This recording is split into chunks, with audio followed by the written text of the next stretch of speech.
നമസ്കാരം. The deep ഡൈവിലേക്ക് സ്വാഗതം. ഇന്ന് നമ്മൾ ചർച്ച ചെയ്യുന്നത് നിങ്ങൾ പങ്കുവച്ച ഒരു രേഖയാണ്. ഭരണകൂടത്തിന്റെ ഉടച്ചുവാർക്കൽ എന്നാണ് ഇതിന്റെ ഒരു തലക്കെട്ട്. സത്യം പറഞ്ഞാൽ ആദ്യം കേട്ടപ്പോൾ ഇതൊരു രാഷ്ട്രീയ പ്രമേയം പോലെ തോന്നി. പക്ഷെ വായിച്ചു നോക്കിയപ്പോഴാണ് ഇതൊരു പ്രായോഗിക പ്രവർത്തന പദ്ധതിയാണെന്ന് മനസ്സിലായത്. അതെ, നിലവിലെ ഒരു ഭരണ സംവിധാനവും പിന്നെ നമ്മളെപ്പോലുള്ള സാധാരണ ജനങ്ങളും തമ്മിലൊരു വലിയൊരു ഗ്യാപ്പുണ്ടല്ലോ. ആ വിടവ് നികത്താൻ അഭ്യസ്തവിദ്യരായ യുവാക്കളെ അവരെ ഭരണത്തിന്റെ ഭാഗമാക്കുന്ന ഒരു പുതിയൊരു മാതൃകയാണിത്. അപ്പോൾ നമ്മുടെ ഈ ചർച്ചയുടെ ലക്ഷ്യം വളരെ ലളിതമാണ്. ഇതൊക്കെ കേൾക്കാൻ നല്ലതാണോ, അതോ പ്രായോഗികമായി നടപ്പിലാക്കാൻ പറ്റുമോ? ഈ ആശയത്തിന്റെ കാതലെന്താണ്? പിന്നെ ഇതിന്റെ ഒരു സാമ്പത്തിക വശം അതെങ്ങനെയാണ്? ഇതിലെ വെല്ലുവിളികൾ എന്തൊക്കെയാ? നമുക്കിതൊന്ന് കീറിമുറിച്ച് പരിശോധിക്കാം. തീർച്ചയായും. നിങ്ങൾ പറഞ്ഞ ആ വിടവ് എന്ന വാക്കുണ്ടല്ലോ, അത് വളരെ പ്രധാനപ്പെട്ടതാണ്. ഈ രേഖ തുടങ്ങുന്നത് തന്നെ ആ ഒരു യാഥാർത്ഥ്യം ചൂണ്ടിക്കാണിച്ചുകൊണ്ടാണ്. അതായത് ഒരു വശത്ത് നമ്മളെല്ലാവരും നികുതി അടയ്ക്കുന്നുണ്ട്, നിയമങ്ങൾ അനുസരിക്കുന്നുണ്ട്. മറുവശത്ത് ആ പണം കൈകാര്യം ചെയ്യുന്ന ഒരു ഉദ്യോഗസ്ഥ രാഷ്ട്രീയ സംവിധാനമുണ്ട്. പലപ്പോഴും ആ സിസ്റ്റം നമ്മളിൽ നിന്നൊരുപാട് അകലെയാണ്, അല്ലേ? ശരിയാണ്. അവർ എടുക്കുന്ന തീരുമാനങ്ങൾ നമ്മളെ ബാധിക്കും, പക്ഷെ നമുക്കതിലൊരു റോളുമില്ല. അപ്പൊ ആ അവസ്ഥയെ എങ്ങനെ മാറ്റാം? ജനങ്ങളെ എങ്ങനെ ഭരണത്തിന്റെ യഥാർത്ഥ പങ്കാളികളാക്കാം? അതാണ് ഈ രേഖ മുന്നോട്ട് വയ്ക്കുന്ന പ്രധാന ചോദ്യം. ഇതിൽ ആദ്യം തന്നെ പറയുന്ന ഒരു പ്രധാനപ്പെട്ട ആശയമുണ്ട്: അധികാരം ഉദ്യോഗസ്ഥരിൽ നിന്ന് ജനങ്ങളിലേക്ക് എന്ന്. ഇതൊരു നമ്മൾ സ്ഥിരം കേൾക്കുന്ന ഒരു മുദ്രാവാക്യം പോലെ തോന്നാം. പക്ഷേ ഈ രേഖയില് അതിന് കുറച്ചുകൂടി വ്യക്തമായൊരു നിർവചനമുണ്ട്. സർക്കാരിന്റെ റോളിനെക്കുറിച്ച് തന്നെ ഒരു പുതിയ കാഴ്ചപ്പാടാണത്. അതെന്താണ്? ശരിയാണ്. ആ മുദ്രാവാക്യം കേൾക്കുമ്പോൾ ഒരു വിപ്ലവത്തിന്റെ ആഹ്വാനം പോലെയൊക്കെ തോന്നാം. പക്ഷേ ഇവിടെ അതല്ല ഉദ്ദേശിക്കുന്നത്. സർക്കാരിനെ ഒരു നിയന്ത്രിക്കുന്ന ശക്തി, ഒരു കൺട്രോളർ, അങ്ങനെ കാണുന്നതിനു പകരം ജനങ്ങളുടെ വളർച്ചയെ സഹായിക്കുന്ന ഒരു ഫെസിലിറ്റേറ്ററായിട്ട് കാണുക. അതാണിതിന്റെ കാതൽ. ഒരു ഫെസിലിറ്റേറ്റർ? അതൊന്ന് വിശദമാക്കാമോ? പറയാം. ഒരു ഉദാഹരണം പറഞ്ഞാൽ, ഇപ്പോൾ നിങ്ങൾക്ക് ഒരു സംരംഭം തുടങ്ങണം. അപ്പോൾ 100 നിയമങ്ങളും ലൈസൻസുകളുമായി നമ്മളെ വട്ടം കറക്കുന്ന ഒരു സിസ്റ്റമാണ് ഇപ്പോൾ ഉള്ളത്. അതെ, ശരിയാണ്. അതിനു പകരം ആ സംരംഭം തുടങ്ങാൻ എന്തൊക്കെ സഹായങ്ങൾ വേണം, സാങ്കേതിക ഉപദേശങ്ങൾ വേണോ, ഫണ്ടിംഗ് എവിടെ കിട്ടും എന്നൊക്കെ പറഞ്ഞു തരുന്ന ഒരു സഹായിയായി സർക്കാർ മാറണം.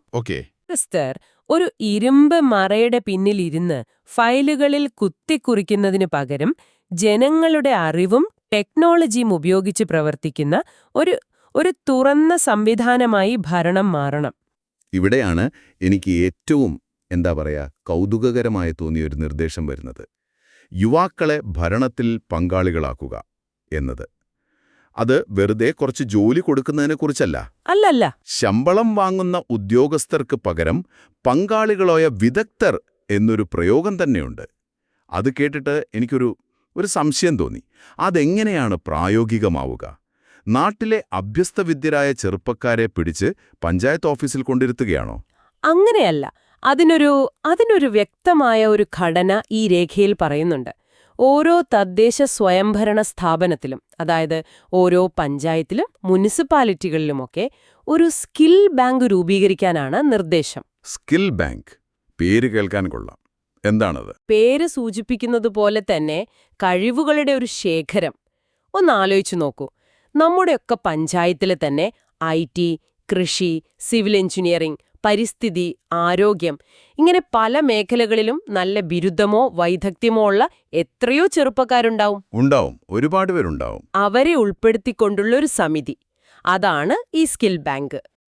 പുറത്തുനിന്ന് ലക്ഷങ്ങൾ കൊടുത്ത് വലിയ കൺസൾട്ടന്റുമാരെ കൊണ്ടുവരുന്നതിനു പകരം സ്വന്തം നാട്ടിലെ പ്രതിഭകളെ വികസനത്തിനു വേണ്ടി ഉപയോഗിക്കുക. ആശയം കൊള്ളാം. പക്ഷേ ഒരു സംശയം: ഈ സ്കിൽ ബാങ്കിലെ ചെറുപ്പക്കാർക്ക് എന്ത് യോഗ്യതയാണുള്ളത്? വെറുമൊരു ബിരുദം വെച്ച് പതിറ്റാണ്ടുകളുടെ അനുഭവസമ്പത്തുള്ള ഒരു PWD എഞ്ചിനീയറെ ചോദ്യം ചെയ്യാൻ പറ്റുമോ? ഇതൊരു അധികാര വടംവലിക്ക് കാരണമാകില്ലേ? ഞങ്ങളെ പഠിപ്പിക്കാൻ വരണ്ട അങ്ങനെയൊരു മനോഭാവം ഉദ്യോഗസ്ഥരുടെ ഭാഗത്തുനിന്നുണ്ടാവില്ല. വളരെ പ്രസക്തമായ ഒരു ചോദ്യമാണത്. ഒരുപക്ഷേ ഈ പദ്ധതിയുടെ ഏറ്റവും വലിയ വെല്ലുവിളിയും അതുതന്നെയായിരിക്കും. പക്ഷേ ഈ രേഖ പറയുന്നത് ഇതൊരു ഏറ്റുമുട്ടലിന്റെ പാതയല്ല, സഹകരണത്തിന്റെ പാതയാണെന്നാണ്. സഹകരണം? അതെ. ഇതിനൊരു എക്സിക്യൂഷൻ പ്രോട്ടോകോൾ അഥവാ ഒരു നിർവഹണ രീതി തന്നെ നിർദ്ദേശിക്കുന്നുണ്ട്. അതെങ്ങനെയാണ്? ഉദാഹരണത്തിന്, ഒരു പഞ്ചായത്ത് ഉദ്യോഗസ്ഥൻ ഒരു റോഡ് പണിയാനുള്ള ഫയല് നീക്കുന്നു. ഉം. അപ്പോൾ അതിന്റെ ടെക്നിക്കൽ ക്വാളിറ്റി, ഉപയോഗിക്കുന്ന മെറ്റീരിയൽസ്, ഏറ്റവും പുതിയ സാങ്കേതികവിദ്യ ഉപയോഗിക്കുന്നുണ്ടോ, ഇതൊക്കെ പരിശോധിച്ചുറപ്പിക്കുന്നത് ഈ യുവജന സമിതിയായിരിക്കും. ആ, അപ്പോ ആ സമിതിയിലുള്ള സിവിൽ എഞ്ചിനീയറിംഗ് കഴിഞ്ഞ ചെറുപ്പക്കാർക്ക് ആ പ്ലാൻ നോക്കാമല്ലോ. തീർച്ചയായും. അവർക്കത് പരിശോധിക്കാം, വേണമെങ്കിൽ മെച്ചപ്പെടുത്താനുള്ള നിർദ്ദേശങ്ങൾ വയ്ക്കാം. അപ്പോൾ ശരിക്കും സംഭവിക്കുന്നത് നാട്ടിലെ ചെറുപ്പക്കാർ ഒരു ടെക്നിക്കൽ സൂപ്പർ പവറായി മാറുന്നു. ഉദ്യോഗസ്ഥരുടെ കയ്യിലുള്ള അഡ്മിനിസ്ട്രേറ്റീവ് പവറിന്റെ കൂടെ ഈ ടെക്നിക്കൽ പവർ കൂടെ ചേരുന്നു. കൃത്യമായി. നിങ്ങൾ പറഞ്ഞ ആ വാക്കാണ് ശരി, ഒരു സൂപ്പർ പവർ. ഇതിന് 2 പ്രധാനപ്പെട്ട ഗുണങ്ങളുണ്ട്. എന്തൊക്കെയാണവ? ഒന്ന്, ഉദ്യോഗസ്ഥരുടെ അഴിമതിക്കുള്ള സാധ്യത ഇത് വലിയ രീതിയിൽ അടയ്ക്കുന്നു. കാരണം എല്ലാ ടെക്നിക്കൽ കാര്യങ്ങളിലും ഒരു എക്സ്പേർട്ട് ടീമിന്റെ മേൽനോട്ടം വരുന്നു, അല്ലേ? ശരിയാണ്. 2, ജനങ്ങൾക്ക് വളരെ വേഗത്തിൽ സേവനം കിട്ടും. ഫയലുകൾ അനാവശ്യമായി താമസിപ്പിക്കാനോ സാങ്കേതിക കാരണങ്ങൾ പറഞ്ഞ് മടക്കാനോ പറ്റില്ല. ഉം. ഈയിടെ ഒരു പഞ്ചായത്ത് പ്രസിഡന്റ് എന്നോട് പറഞ്ഞൊരു കാര്യമുണ്ട്. ഒരു ചെറിയ പാലം പണിയാനുള്ള ഫയൽ ടെക്നിക്കൽ പ്രശ്നങ്ങളുടെ പേരിൽ 1.5 വർഷമാണ് ബ്ലോക്കായി കിടന്നതെന്ന്. ഹോ, 1.5 വർഷമോ? അതെ. അവിടെ ഇതുപോലൊരു സമിതി ഉണ്ടായിരുന്നെങ്കിൽ ഒരുപക്ഷെ ഒരാഴ്ച കൊണ്ട് ആ പ്രശ്നം പരിഹരിക്കാമായിരുന്നു. ഈ ആശയങ്ങളെല്ലാം കേൾക്കാൻ നല്ല രസമുണ്ട്. പക്ഷേ ഇതൊക്കെ കടലാസിൽ ഒതുങ്ങുമോ? ഈ ആശയം എങ്ങനെ നിലത്ത് നടപ്പിലാക്കാം എന്നതിനൊരു പ്രായോഗിക ഉദാഹരണം ഇതിൽ പറയുന്നുണ്ടല്ലോ, ഗ്രീൻ കേരള പദ്ധതിയെക്കുറിച്ച്. അതൊന്ന് വിശദമാക്കാമോ? തീർച്ചയായും. അതാണ് ഈ രേഖയുടെ ഏറ്റവും ശക്തമായ ഒരു ഭാഗം. മാലിന്യത്തെ ഒരു ബാധ്യതയായി കാണാതെ ഒരു വിഭവമായി കാണുക, അതാണതിന്റെ കാതൽ.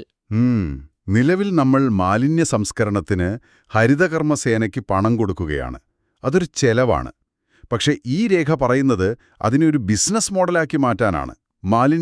മാലിന്യം ഒരു ബിസിനസ്സായി മാറുന്നതെങ്ങനെ? മാലിന്യത്തെ തരംതിരിച്ച് അതിനെ വിലപിടിപ്പുള്ള ഉൽപ്പന്നങ്ങളാക്കി മാറ്റുന്ന സ്റ്റാർട്ടപ്പുകൾ, അത് യുവാക്കളുടെ നേതൃത്വത്തിൽ ഓരോ പഞ്ചായത്തിലും തുടങ്ങും. ഉദാഹരണത്തിന് പ്ലാസ്റ്റിക് വേർതിരിച്ച് റീസൈക്കിൾ ചെയ്ത് റോഡ് ടാർ ചെയ്യാനോ മറ്റുൽപ്പന്നങ്ങൾ ഉണ്ടാക്കാനോ കൊടുക്കാം. ജൈവമാലിന്യത്തിൽ നിന്ന് വ്യാവസായിക അടിസ്ഥാനത്തിൽ വളം നിർമ്മിക്കാം. പിന്നെ ഇ വേസ്റ്റ്. ഇ വേസ്റ്റ് ഒരു വലിയ പ്രശ്നമാണല്ലോ. അതെ. ഇ വേസ്റ്റ് ശേഖരിച്ച് അതിൽ നിന്ന് വിലപിടിപ്പുള്ള ലോഹങ്ങൾ വേർതിരിച്ചെടുക്കുന്ന യൂണിറ്റുകൾ തുടങ്ങാം. ഇതിന്റെയെല്ലാം നടത്തിപ്പു ചുമതല ആ പഞ്ചായത്തിലെ സ്കിൽ ബാങ്കിലെ യുവാക്കൾക്ക് കൊടുക്കാം. ഇതിന്റെ ഒരു സാമ്പത്തിക മാതൃക എങ്ങനെയായിരിക്കും? ഈ സ്റ്റാർട്ടപ്പുകൾക്ക് എവിടെ നിന്ന് പണം കിട്ടും? പിന്നെ ലാഭം എന്തു ചെയ്യും? ഇതിലൂടെ കിട്ടുന്ന ലാഭം അത് ഒന്നുകിൽ ആ പ്രദേശത്തെ ജനങ്ങളുടെ ടാക്സ് കുറയ്ക്കാൻ ഉപയോഗിക്കാം, അല്ലെങ്കിൽ റോഡുകൾ, ലൈറ്റുകൾ പോലുള്ള പൊതുസൗകര്യങ്ങൾ മെച്ചപ്പെടുത്താൻ ഉപയോഗിക്കാം. ഇതിന്റെ ഏറ്റവും വലിയ ഗുണം എന്താണെന്ന് വെച്ചാൽ, എന്താണ്? ഇതൊരു സെൽഫ് സസ്റ്റെയിനിങ് മോഡലായി മാറും. അതായത് സ്വയം പര്യാപ്തമായ ഒരു മോഡൽ. മനസ്സിലായി. മാലിന്യ സംസ്കരണത്തിന് പിന്നീട് സർക്കാരിന് പണം മുടക്കേണ്ടി വരുന്നില്ല. അതൊരു തലവേദനയല്ലാതായിത്തീരുന്നു. പകരം ഒരു വരുമാന മാർഗമാകുന്നു. നമ്മൾ നേരത്തെ ഉദ്യോഗസ്ഥരുടെ കാര്യം സംസാരിച്ചല്ലോ. ഞാൻ വീണ്ടും അങ്ങോട്ട് വരികയാണ്. കാരണം ഈ ആശയം വിജയിക്കണമെങ്കിൽ അവരുടെ സഹകരണം അത് അത്യാവശ്യമാണ്. തീർച്ചയായും. തങ്ങളുടെ അധികാരം പോകുമോ, ആരോ തങ്ങളെ ചോദ്യം ചെയ്യാൻ വരുന്നു എന്നൊരു ഭയം അവർക്കുണ്ടാവില്ലേ? നിങ്ങളെ സഹായിക്കാനാണ് ഞങ്ങൾ എന്ന് പറഞ്ഞാലും ഞങ്ങളെ പഠിപ്പിക്കാൻ വരണ്ട എന്നൊരു മനോഭാവം വന്നാൽ എന്തു ചെയ്യും? ആ ഭയം, അത് തികച്ചും സ്വാഭാവികമാണ്. ഏത് സിസ്റ്റത്തെ മാറ്റാൻ ശ്രമിക്കുമ്പോഴും അതിനകത്തുള്ളവരുടെ ഒരു പ്രതിരോധമുണ്ടാകും. ഈ രേഖ ആ പ്രശ്നത്തെ നേരിട്ട് തന്നെ അഡ്രസ് ചെയ്യുന്നുണ്ട്. എന്തു പറയുന്നു? ഉദ്യോഗസ്ഥരെ എതിർക്കുകയല്ല, മറിച്ച് അവരെ ആധുനികവൽക്കരിക്കുകയാണ് ലക്ഷ്യമെന്നാണ് പറയുന്നത്. അതായത് റീഫോം നോട്ട് റീപ്ലേസ്. അതാണ് നയം. Reform not replace. ഉദ്യോഗസ്ഥരെ മാറ്റുകയല്ല, അവരുടെ പ്രവർത്തന രീതി പരിഷ്കരിക്കുകയാണ്. അതെ. അത് പ്രസംഗിക്കാൻ എളുപ്പമാണ്. പക്ഷെ പ്രായോഗികമായി എങ്ങനെയാണത് സാധ്യമാവുക? ഉദ്യോഗസ്ഥരുടെ ജോലിയെ സഹായിക്കുന്നൊരു സപ്പോർട്ട് സിസ്റ്റമായിട്ടാണ് ഈ യുവജന സമിതിയെ അവതരിപ്പിക്കുന്നത്. ഒന്ന് ആലോചിച്ചു നോക്കൂ. ഒരു ഉദ്യോഗസ്ഥന് നിയമപരമായ അധികാരവും പരിരക്ഷയുമുണ്ട്, അഡ്മിനിസ്ട്രേറ്റീവ് പവർ. യുവാക്കൾക്ക് ഏറ്റവും പുതിയ സാങ്കേതിക പരിജ്ഞാനവുമുണ്ട്, ടെക്നിക്കൽ പവർ. ഇവ രണ്ടും ഒരുമിച്ച് ചേരുമ്പോൾ ഭരണം കൂടുതൽ എളുപ്പമാകും, സുഗമമാകും. ഒരു ഫയലിലെ ടെക്നിക്കൽ പ്രശ്നം കാരണം തീരുമാനമെടുക്കാൻ ബുദ്ധിമുട്ടുന്ന ഒരു ഉദ്യോഗസ്ഥന് ഈ യുവജന സമിതിയുടെ സഹായം കിട്ടുമ്പോൾ ജോലി എളുപ്പമാവുകയല്ലേ ചെയ്യുന്നത്? ശരിയാണ്. തെറ്റുകൾ സംഭവിക്കാനുള്ള സാധ്യതയും കുറയും. അതെ. അപ്പോ തങ്ങളെ വേട്ടയാടാനല്ല, ശാസ്ത്രീയമായി സഹായിക്കാനാണ് ഈ ടീമെന്ന് ബോധ്യമാകുന്നതോടെ ഉദ്യോഗസ്ഥർ തന്നെ ഈ മാറ്റത്തിന്റെ ഭാഗമാകും. അതാണിതിലെ ഒരു ശുഭാപ്തി വിശ്വാസം. ഒരു വിശ്വാസത്തിന്റെ പുറത്ത് മാത്രം കാര്യങ്ങൾ നടക്കില്ലല്ലോ. സുതാര്യത ഉറപ്പാക്കാൻ എന്തെങ്കിലും സംവിധാനം ഇതിൽ പറയുന്നുണ്ടോ? ഉണ്ട്. ഉദ്യോഗസ്ഥരുടെ പെർഫോമൻസ് ഓഡിറ്റ് എല്ലാ മാസവും ഓൺലൈനായിട്ട് പൊതുജനങ്ങൾക്ക് ലഭ്യമാക്കണമെന്ന് പറയുന്നുണ്ട്. ഓ. ഓരോ ഉദ്യോഗസ്ഥനും എത്ര ഫയലുകൾ തീർപ്പാക്കി, എത്രയെണ്ണം കെട്ടിക്കിടക്കുന്നു, ഇതൊക്കെ ജനങ്ങൾക്ക് നേരിട്ടറിയാൻ പറ്റും. അത് കൊള്ളാം. അത് സ്വാഭാവികമായും കാര്യക്ഷമത വർദ്ധിപ്പിക്കുമല്ലോ. തീർച്ചയായും. ഈ ആശയങ്ങളെല്ലാം കേൾക്കാൻ നല്ല രസമുണ്ട്. പക്ഷേ ഇതെല്ലാം കേട്ടുകഴിയുമ്പോൾ എന്റെ മനസ്സിൽ, ഒരു സാധാരണക്കാരന്റെ മനസ്സിൽ വരുന്ന ആദ്യത്തെ ചോദ്യം ഇതായിരിക്കും: ഇതിനൊക്കെ എവിടുന്നാണ് പണം?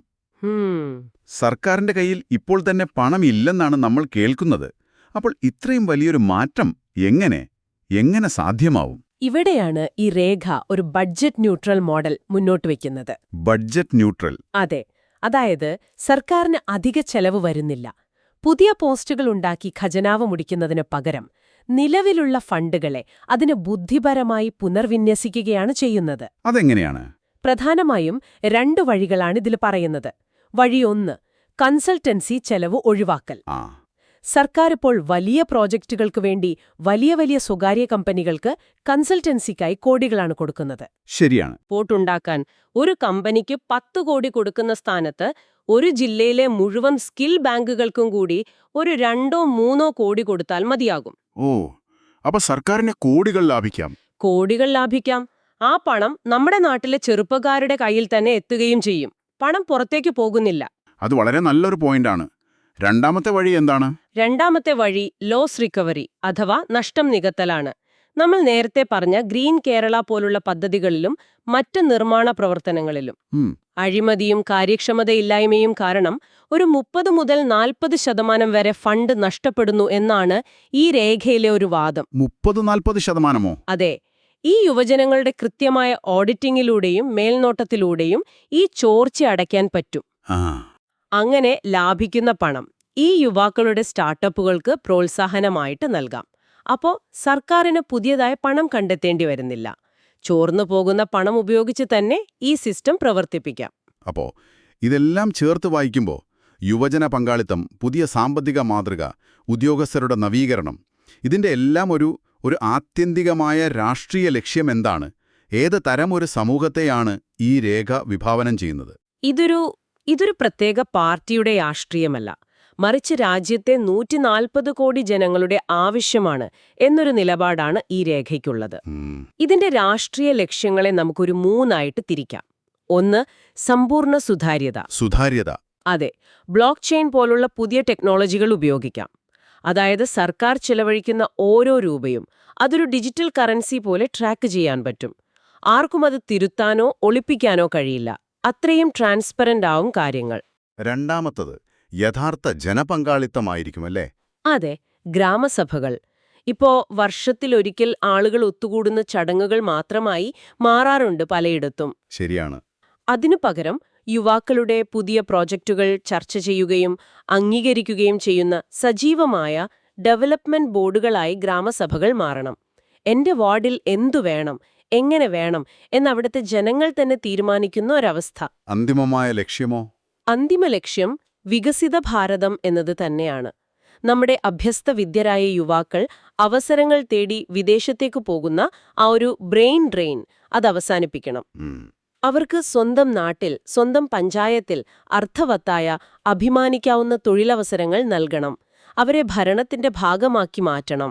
രാജ്യത്തിന്റെ ഏറ്റവും വലിയ സമ്പത്തായ യുവത്വത്തിന്റെ ബുദ്ധിയും ഊർജവും ഇവിടെ തന്നെ ഉപയോഗിക്കുമ്പോൾ മാത്രമേ യഥാർത്ഥ വികസനം സാധ്യമാകൂ. ചുരുക്കി പറഞ്ഞാൽ, ഭരണത്തെ ഒരു അടഞ്ഞ കോട്ടയായി കാണാതെ ജനങ്ങളുടെ, പ്രത്യേകിച്ച് അഭ്യസ്തവിദ്യരായ യുവജനങ്ങളുടെ കഴിവും ഊർജവും ഉപയോഗിച്ച് പ്രവർത്തിക്കുന്ന ഒരു തുറന്ന, സുതാര്യമായ മാതൃക, അതാണ് ഈ രേഖ മുന്നോട്ട് വയ്ക്കുന്നത്. അതെ. ഉദ്യോഗസ്ഥരെ ശത്രുക്കളായി കാണാതെ അവരെ കൂടി സഹകരിപ്പിച്ച് നിലവിലെ സംവിധാനത്തിന്റെ തുരുമ്പിച്ച ചക്രങ്ങൾ മാറ്റി ഒരു പുതിയ എഞ്ചിൻ പിടിപ്പിക്കുക, അതാണ് ആശയം. വലിയ സമ്പത്തായ യുവത്വത്തെ കേവലം തൊഴിലന്വേഷകരായി കാണാതെ നാടിന്റെ വികസനത്തിലെ പങ്കാളികളാക്കി മാറ്റുക, ആ ഒരു വലിയ ആശയമാണ് ഇതിന്റെ കാതൽ. ഇതിന് വലിയ സാമ്പത്തിക ബാധ്യതയില്ല. വേണ്ടത് വ്യക്തമായ ഒരു രാഷ്ട്രീയ ഇച്ഛാശക്തിയും ജനങ്ങളുടെ ശക്തമായ ഇടപെടലുമാണ് എന്നാണ് ഈ രേഖ വാദിക്കുന്നത്. ഈ ചർച്ച അവസാനിപ്പിക്കുമ്പോൾ നിങ്ങൾ ആലോചിക്കാനായി ഒരു കാര്യം കൂടി പങ്കുവയ്ക്കാം. ഈ രേഖയിൽ ഭരണപരമായ കാര്യങ്ങളിലും വികസനത്തിലും സാങ്കേതിക വൈദഗ്ധ്യം എങ്ങനെ ഉപയോഗിക്കാമെന്ന് പറയുന്നു. ഒരു നിമിഷം ചിന്തിച്ചു നോക്കൂ. നമ്മുടെ വിദ്യാഭ്യാസ ആരോഗ്യ മേഖലകളിലും ഇതുപോലെ പ്രാദേശിക വിദഗ്ധരുടെ, അതായത് ആ നാട്ടിലെ തന്നെ മികച്ച അധ്യാപകരുടെയും ഡോക്ടർമാരുടെയും നഴ്സുമാരുടെയും പങ്കാളിത്തം, അത് നയരൂപീകരണത്തിലും സ്കൂളുകളുടെയും ആശുപത്രികളുടെയും നടത്തിപ്പിലും നേരിട്ടുറപ്പാക്കിയാൽ നിലവിലെ സംവിധാനങ്ങളിൽ എന്തെല്ലാം വിപ്ലവകരമായ മാറ്റങ്ങൾ കൊണ്ടുവരാൻ സാധിക്കും.